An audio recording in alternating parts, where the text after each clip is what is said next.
Hey, my name's Casey. I'm the founder of Gravy. I want to give you the top 3 strategies to recovering failed payments for your subscription-based business. And whether your subscriptions are installment plans, payment plans, whether you're a SaaS company, an information company, an education company, a supplements company, these apply to those. And at Gravy, we use these every single day. And whether you work with us or not, that's not what I'm worried about. What I'm worried about is that you closing the back door of your business. And these will work regardless, okay? So the first one is this.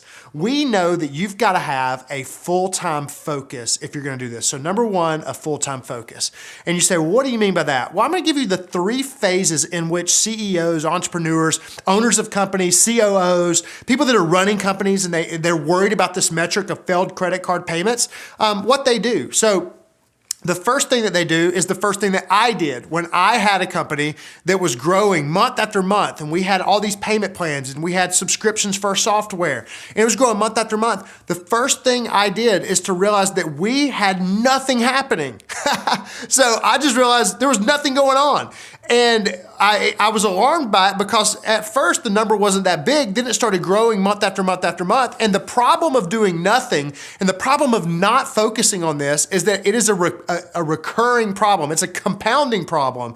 If you have credit card failure month after month after month and you're bringing on new customers on the front end, is that it just gets worse and worse and worse. And then ultimately, you're not going to be able to catch up and you'll lose a bunch of customers. So you've got to be on top of it. So that was the first thing, is we had nothing. And the price was huge. We lost thousands of dollars. So the first phase that I did was I put automation in place. So I put automation in place, Dunning software. We used Infusionsoft at our company, and their automated email campaigns to do follow-up. That got about 10 to 15%. Around there, sometimes 20%, but about 10 to 15% recovery rate, which is standard for just using automation and credit card failure. So that's where we started. And that's where I know a lot of you guys started. And I talk with a lot of you, and I say, what are you doing for credit card failure? Like, oh, we've got Dunning software. Oh, we've got this automated sequence. Well, it's only getting about 10 to 15%, maybe if you're really lucky, 18%, 20%, somewhere in there. So that's the first phase. The second phase is where you do like a fractional focus. And what I mean by that is you go to Peggy or you go to Mike in your accounting department or your customer service team, and they've got 17 other things that they're doing.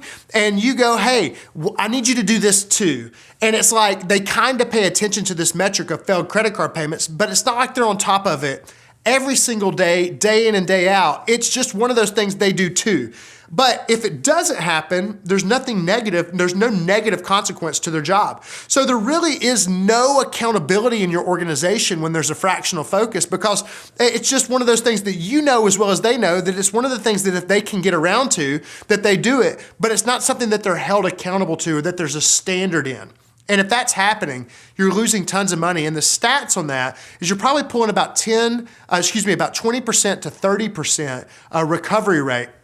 Sometimes maybe a little bit over 30%, but that would be some of the best fractional focus we've ever seen is at like 33%. And so that's not really good, because that same customer that was at 33% that had a fractional focus, when they did the third phase of this, of where you have to address this with a full-time focus, they went to over 70% recovery rate. Think about that. It was about a 40% jump in recovery rate. And imagine on a month-over-month subscription revenue business, the amount of money that was coming back into their organization once they moved to a full-time focus. And the question is, how do they move to a full-time focus? Well, and what does that mean? Is that it means having somebody that is their metric. It is what they're in charge of, that they know in the organization. If you went around and you asked 10 people, who's in charge of credit card failures, there's no ambiguity. It's crystal clear that it goes to that person, and they know it and everybody else knows it. That's how you know you have a full-time focus.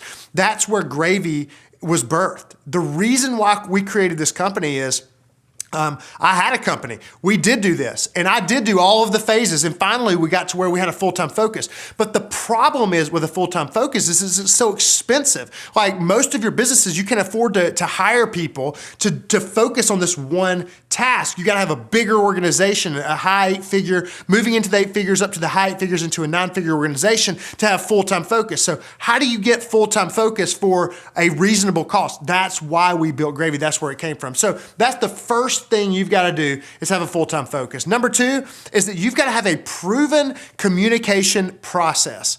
This is so important. A proven communication process. You say, Casey, be practical. Well, let me be super practical. There's two parts of a proven communication process. Number one is there's the manual follow-up system. Now, most people like to focus on automation. I'll talk about that in a second. The manual follow-up process is how at Gravy, we bring in over 80% of the payments for the companies that we work for, of the new credit cards, of getting people back on subscriptions, is by having email, text, Facebook Messenger, phone call, whatever method or means necessary to get in touch with your customer that their credit card has failed, that their subscription has fallen off, to have communication with them, to show them empathy, to have a back and forth dialogue, then to move them to get back online to be a customer of your company. That is the number one thing to do. And if you don't have somebody doing that every day, all the time, consistently, predictably, with empathy, you are missing out on money in your business. So the manual follow-up process, and it's a process because you email 100 of the fails happen in one day, you email all of them. 10 of them respond, 90 don't. What do you do day 2? What do you do day 3? At Gravy, we have a manual process that every single day, and it comes back around, and we know we emailed them Monday, it's time to email again them, it's on Thursday. And we keep this process going for a 30-day period and sometimes a 60-day period. And inside of that, we're able to recover about 52% on average of failed credit card transactions because of our manual process. That's great. But partnered with that in your communication process is automated process. And you say, well, what does that mean?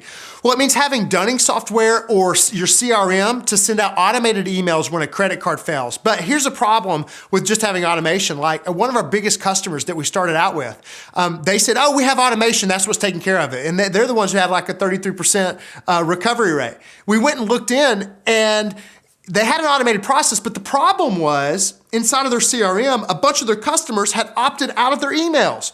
So their credit card failed. They weren't getting the update to say, my credit card failed because they opted out of the email list. So stuff like that's happening all the time.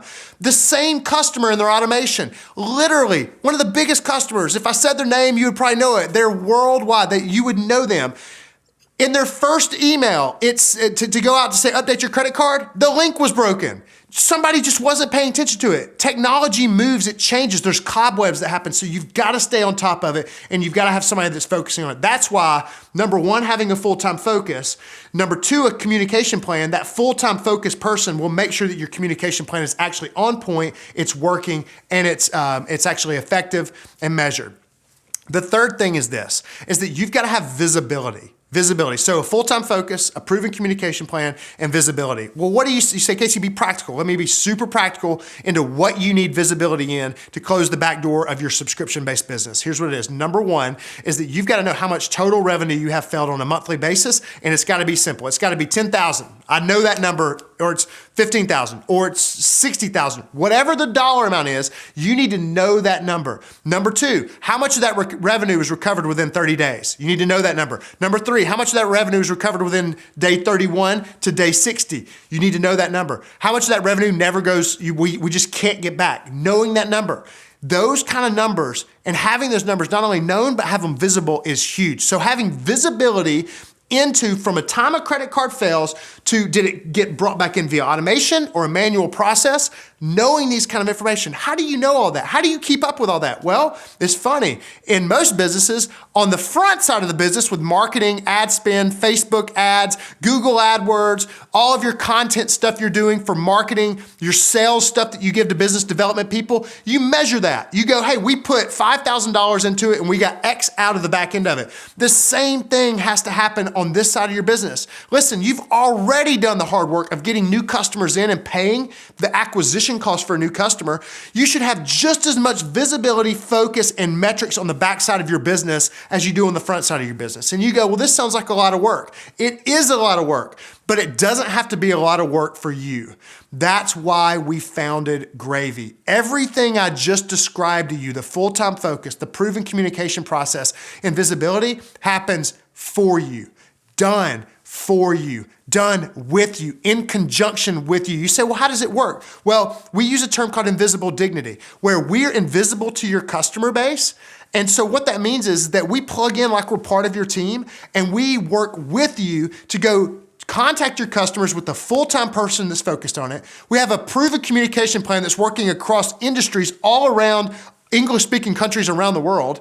And then we also have visibility we have data analysts and data reporters that you'll never see. They'll just be producing data for you so you'd be able to see it every 2 weeks in a report that just has 5 big numbers on it. Do you wish you could see this in 5 big numbers every 2 weeks and to know what's going on? How much was lost? How much was recovered? What percentage is that? And how well are we doing? Well, if you do, that's gravy. That's who we are. Hopefully this video helps you. Even if you are saying, hey, I want to do this on my own, you shouldn't though if you're a small business. If your revenue is under $20 million, it is absolutely essential probably to work with somebody like us. And the way we need to talk is just book a phone call. Book a phone call with us, and when we get together to talk, I can't wait to see what your opportunity is and how we can serve you to produce gravy money for you and your business.